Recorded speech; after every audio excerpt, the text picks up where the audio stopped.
for a man called Joe. Wow!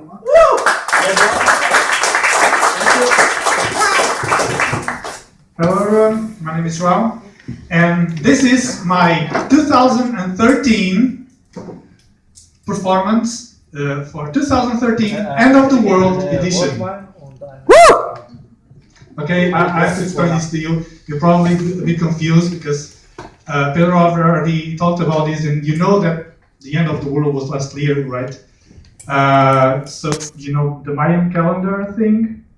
So the Mayan calendar said that the world was going to end in December 21 of last year, and so everyone threw a big party for the end of the world.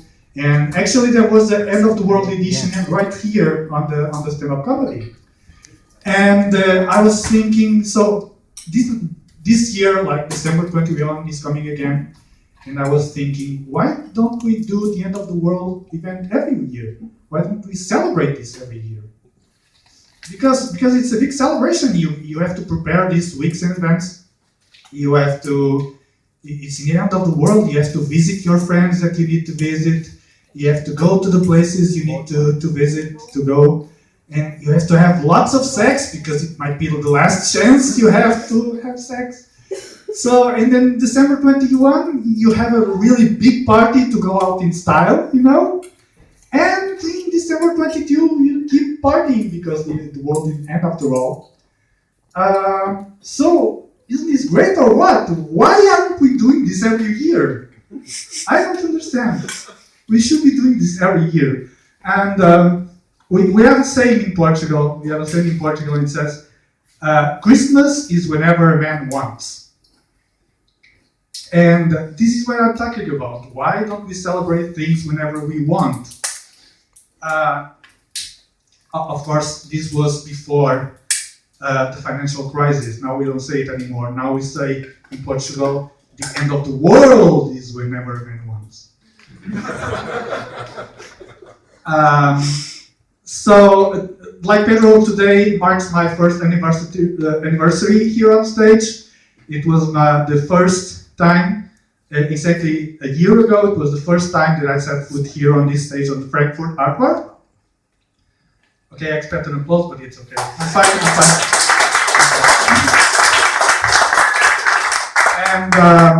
And when I came here last year, I came right into the End of the World edition.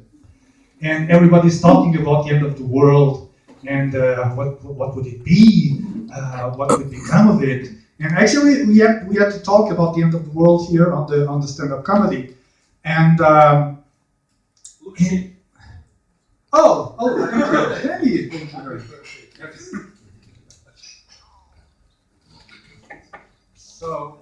So where was I? So we had to talk about the end of the world in stand-up comedy, but I came here on stage and I said, hey, I'm from Portugal. I don't care about the end of the world.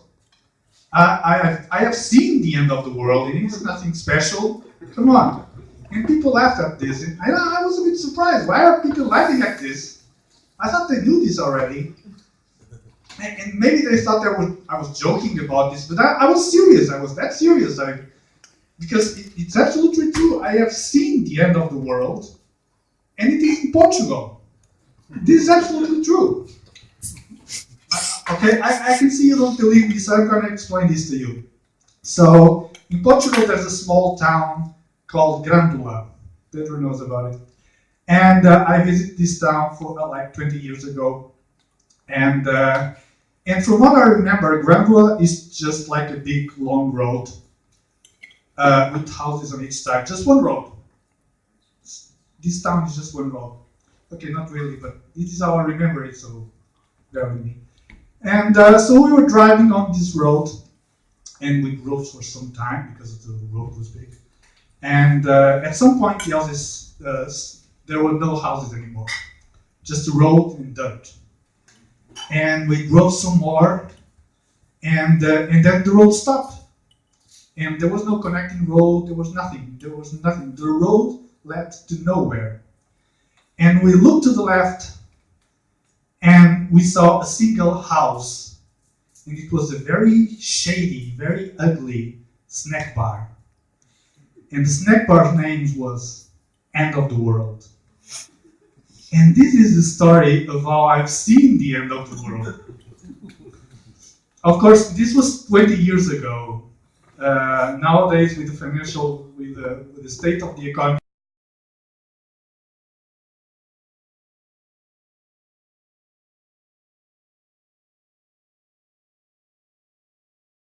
people talk about if there's a nuclear war, it's going to be the end of the world as we know it.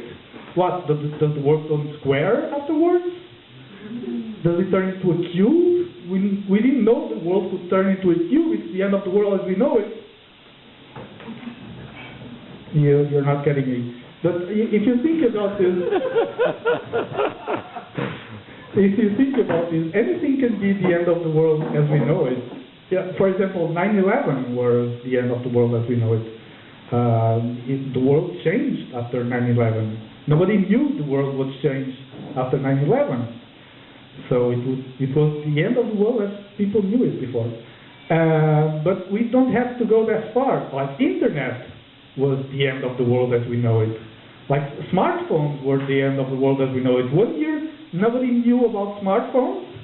And the next year, there were smartphones everywhere. Everyone had one. So they were the end of the world as we knew it that time. So when I talk about celebrating the end of the world, this is what I'm talking about. We can celebrate the end of the world as we know it, right? So let's see for this year. Who can tell me a big event that can constitute the end of the world as we know it for 2013? I want to hear your ideas. Well, who can tell me something? Mandela's death. Mandela's death. That's a good one. Yes. Yes. It was the end of the world as we know it. We don't know what happens after Mandela. Anything else? Quantum computers. Quantum computers. Maybe there were last year already. I don't know. Okay, I'm going to tell you my answer. Harlem Shakes. Last year, nobody knew what were Harlem Shakes. And this year, everyone was like, do do do do do do do do do do do do do do do.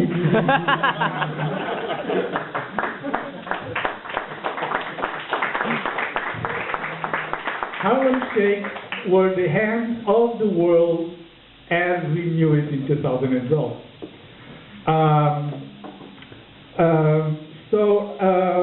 And we're still here celebrating here, so it's okay. It's okay to celebrate it.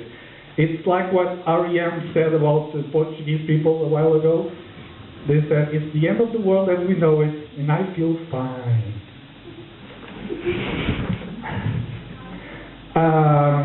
Okay, so one question that people ask a lot of times is, what happens after the end of the world?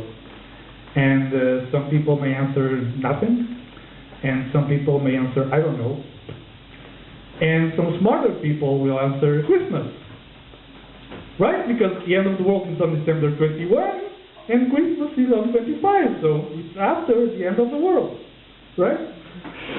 Yeah. So I'm going to talk to you a bit about Christmas. First of all, I have one thing to confess to you, and it's that I still believe in Santa Claus. I believe that Santa Claus is real, and not only do I think that Santa Claus exists, but I also think there's more than one of them. Because you can go to any shopping mall here in Christmas time, and there's always a Santa Claus there. Sometimes there are even 2 or 3 Santa Claus. How can you tell me that they don't exist? They're right there. I've been in Wiesbaden this week, and there were 2 Santa Claus walking around there, and they were real Santa Claus. You could touch them and everything. So you don't tell me that they're not real. But the reason I went to Wiesbaden last weekend is because they had an event there, and this event was called 20 Minutes with God. And I wanted to go. I was pretty excited. Meeting the Creator, getting some pictures, maybe get an autograph on the Bible, It's not every day that you get to meet a celebrity, right? But the thing is that it was my first time in Wiesbaden, and I didn't know my way around it. So I got lost, and when I got to the church, it was too late, and God had already gone. And I was thinking, okay, this God, it must be a very busy guy, because the church was full. There were like hundreds of people in there, and this guy only has 12 minutes to spend with them. Right? I imagine God coming to the church, and people throwing a big party at him, people like singing to him, and he's looking at his watch every time. Is this going to take long?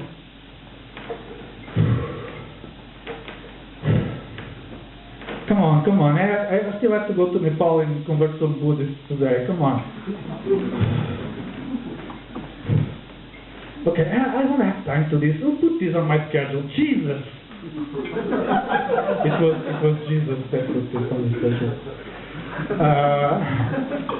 So that's why I find it easier to believe that in Santa Claus than in God, because God is only one, and he doesn't have time for much. He's always busy all the time.